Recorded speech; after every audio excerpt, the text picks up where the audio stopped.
friends, it's Christy. Welcome back to my channel. Today I'm going to be making a card using the Oh Nuts stamp set from Hello Bluebird. So I have stamped out my images with Memento Tuxedo black ink on some Copic friendly cardstock, and I will be coloring with my Copic markers today. Now, if you know me, squirrels are one of my absolute favorite animals, in particular the red squirrels that we used to have all the time in our yard when we lived in Germany. But today I thought I would do something different and mix it up and use a different combination. So I am using E70, E71, and E74, and this is kind of a grayish, it's like a gray-brown shade that I thought would be just something a little bit different. So I'm starting with the E74 and laying in my shadows. I'm just working on the body at first so that ink doesn't have too much time to dry back, and then I'll do the tail separately. I want to make sure to keep the face nice and light, so I'm just doing one quick layer and then kind of leaving the center of the face just plain bare right now. I'm going to go back when I do a double layer of each of these colors, which is something I like to do to just intensify that contrast and help with the blend. So when I go back to do my double layer, I'll go over that face again, and so it'll just be one thin layer over there and it won't get too dark. I'm also going to add some shadows in that curve of the tail where it's kind of curled up there, because it would definitely be a little bit darker. And then I want to add a lot of contrast where the tail is attached to the body, because that body being in front would cast a deep shadow there. So I just want to really amp up the contrast. So now I'm starting in with that second layer and just really quickly going over that. I don't need to add too much of it since I already have the first layer down, but I just want to intensify that darkness. And now I'm also going to go over the center of the face and the belly with that E70. I'm going to bring in the RV11 to color in the squirrels' noses and also the insides of their ears. I just wanted to have a nice kind of delicate color that would stand up against those gray tones. And then I also did add in some rosy cheeks to both of the squirrels. And you can see that I colored the second squirrel off camera, but I just colored him exactly the same. Now I'm going to start doing a few of my accessory images. The first up is these little mushrooms, which I'm coloring red with R29, R39, and R59. This is my favorite red combination. I just love the depth and rich color that you get from these colors combined. And I did my shading on the right hand side and my highlights on the left. And then I also colored in a few of the leaves in the pile. The next color combination I'm using is YR12, YR14, and YR18. So I'll just color this one on screen, and then I'll continue adding some color to the leaf pile. Next up is Y13, Y15, and Y17. I wanted to have some really rich fall tones on this card. So this golden yellow is going to add that, but it also adds a bit of brightness as well when you get into the Y13. And then my last combination is G94 and G99, which is a nice kind of olive tone. And I'm just coloring in a couple of leaves that are not completely showing, so just those two shades were fine. And then I trim these out with the matching dies. For my background, I'm taking the oak tree scene die from Hello Bluebird and cutting that out of some Bristol smooth surface cardstock, so you can see all the pieces that trims out. I'm going to start with the piece that is meant to be the sky. I'll smush some broken china distress ink onto my craft mat and water that down with some clean water, and then I'm going to paint that onto the piece. I'm just doing it real messy because I want it to be nice and organic. I want to leave some white areas. Then I'm also going to pick up some more of that paint and just splatter that on to add some more interest, and then I'll set this piece aside to dry.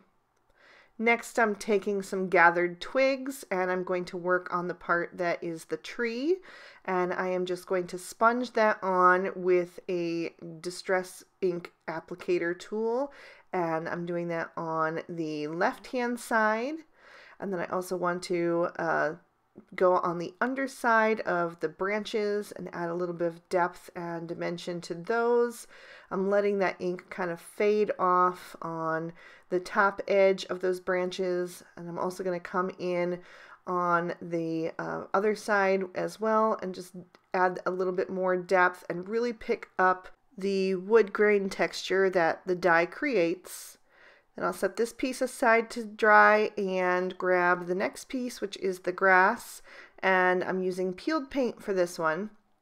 And I am making sure to clean up my craft mat in between each of these so I don't transfer any of the wrong color ink onto the piece that I'm currently working on. So I'm just holding that down at the bottom because I want it to fade off and get a little bit lighter in that area. It was a little too white for me, so I did go back with what was on the applicator and just add a little bit more color to that, but I definitely want it to be a little bit darker at the top and then fade off as it gets towards the bottom. And then all that's left is the three little sections of the treetop. I'm using barn door, dried marigold, and scattered straw for those. So I'm starting with the barn door, and I'm going to sponge that onto the topmost piece, and then a little bit also onto that tiny little section that you need to fit in between the branches. And then I'll do a little bit on the top edge of the bottom section of the tree. The next color is the dried marigold, so I'm going to add that and kind of blend the two of those together. And I was getting some fingerprint marks left in there, so I ended up starting to just kind of tap the sponge on there to eliminate any of that. And then finally I've got the scattered straw, which is mainly just going on that bottom piece of the treetop. So I'm again just sponging that ink on there, and it also ended up giving me a bit of cool texture that works great since it's supposed to be a leafy section there. So once I have all three of those pieces just sponged with the ink, I'm also going to take each of those and smush them onto my craft mat. And then I will pick those up with some water and add some more splatter, and that's going to really help it look like the fall foliage there and just really spread that color out throughout the entire treetop. So once all of those pieces have dried, I'm going to take the outside frame and add some thin beads of glue with my Tombow Mono multi-glue, and I'm going to add that directly to my card base, and I'm using Lawn Fawn's speckled eggshell cardstock, which I have been obsessed with for fall cards. Just going to make sure that that is lined up nice and straight, and then I can fill the inside portion with some more glue, and that's going to make it real nice and easy to fit all of my pieces. So I'm starting with the grass down at the very bottom, and then the next piece that I'm going to add is my tree, and you can see it's just like doing a puzzle, just fitting those pieces in, just making sure that they're nice and straight so that everything is going to be you know, nice and flush and no pieces are going to be kind of raised up. I also did make sure to add a little bit more glue underneath that branch since it was pretty thin. It would have had a tendency to kind of peel up, so I just want to make sure that it was going to be fitted down nice and tight to the card base and not catching on anything and, you know, being loose.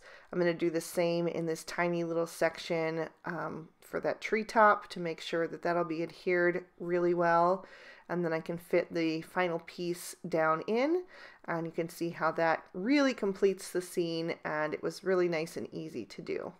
So I popped the entire card front into my MISTI so that I can stamp out my sentiment, which says friendship is caring and sharing.